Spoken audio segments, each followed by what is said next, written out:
জুড়ে রাসূলের মানবিক প্রেম, জ্ঞানের সুবাস দিয়ে সাজাবো হৃদয়, জীবনের বিনিময়ে আনবো সকাল, কষ্টের স্বরলিপি নেবে গো বিদায়।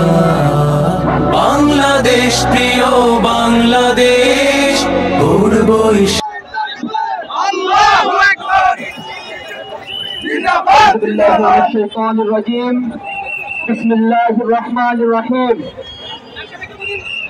জাতীয় ছাত্র সংহতি সপ্তাহ উপলক্ষে ফ্যাসিবাদের দেশের গণহত্যাকারী আওয়ামী সরকারের বিচারের দাবিতে আওয়ামী লীগ ফ্যাসিবাদের দালালদের বিচারের দাবিতে আজ বিশাল এই সমাবেশে আমাদের মাঝে উপস্থিত রয়েছেন ইসলামী ছাত্র শিবিরের মুহতারাম সেক্রেটারি জেনারেল জাহিদুল ইসলাম ভাই, উপস্থিত অন্যান্য সেক্রেটারিয়েট বৃন্দ, উপস্থিত রয়েছেন বিভিন্ন মহানগরী এবং বিশ্ববিদ্যালয় শাখার দায়িত্বশীল বৃন্দ, প্রিয় সাংবাদিক বন্ধুগণ, আইন শৃঙ্খলায় নিয়োজিত প্রিয় দায়িত্বশীলরা, উপস্থিত রয়েছেন সংগ্রামী ছাত্র জনতা। আসসালামু আলাইকুম ওয়া রাহমাতুল্লাহি ওয়া বারাকাতুহু।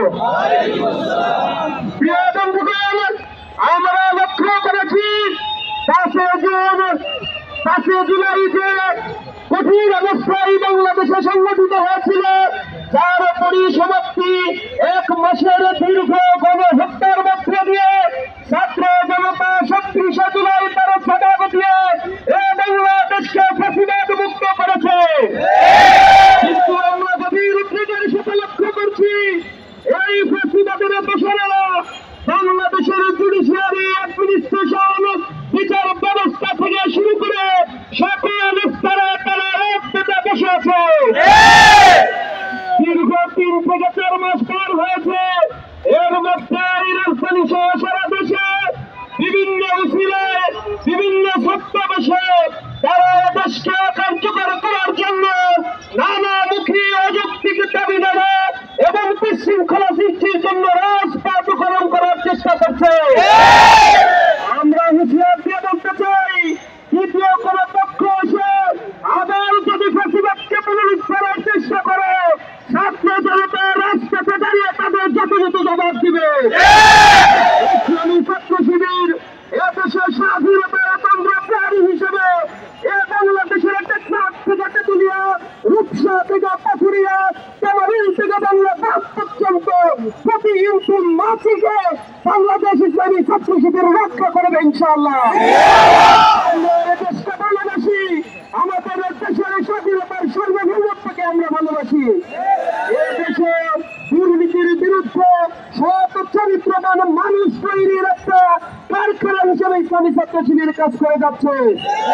আমরা সরকারকে উদাত্ত আহ্বান জানাই, ট্রাইব্যুনালের কার্যক্রম শুরু হয়েছে, আমরা দেশের দীর্ঘ বিরক্ত পাচ্ছি, প্রশাসন এখনো কার্যকর হয়নি। প্রশাসনকে দৃষ্টি আকর্ষণ করছি, অনতি বিলম্বে যারা গণহত্যার সাথে জড়িত ছিল তাদেরকে বিচারের আওতায় এনে যথোপযুক্ত শাস্তি নিশ্চিত করতে হবে।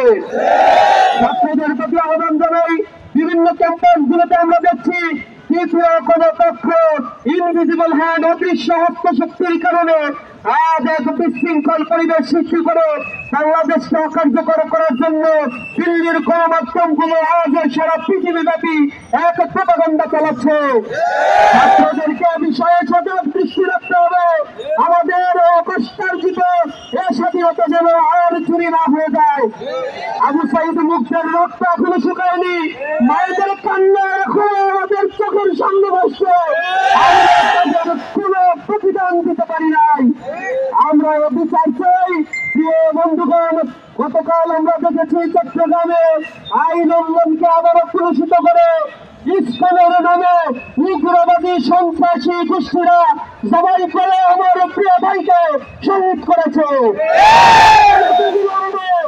হত্যাকারীকে দৃষ্টান্তমূলক শাস্তি দিতে হবে, ইসলামকে বাংলাদেশের মাটি থেকে নিষিদ্ধ করতে হবে। বাংলাদেশে শুধু নয়, এই সন্ত্রাসী গোষ্ঠী কি Turkmenistan, Azerbaijan, Uzbekistan, Indonesia, Malaysia, চীন পৃথিবীর অনেক বড় বড় দেশে নিষিদ্ধ রয়েছে। সন্ত্রাসী গোষ্ঠী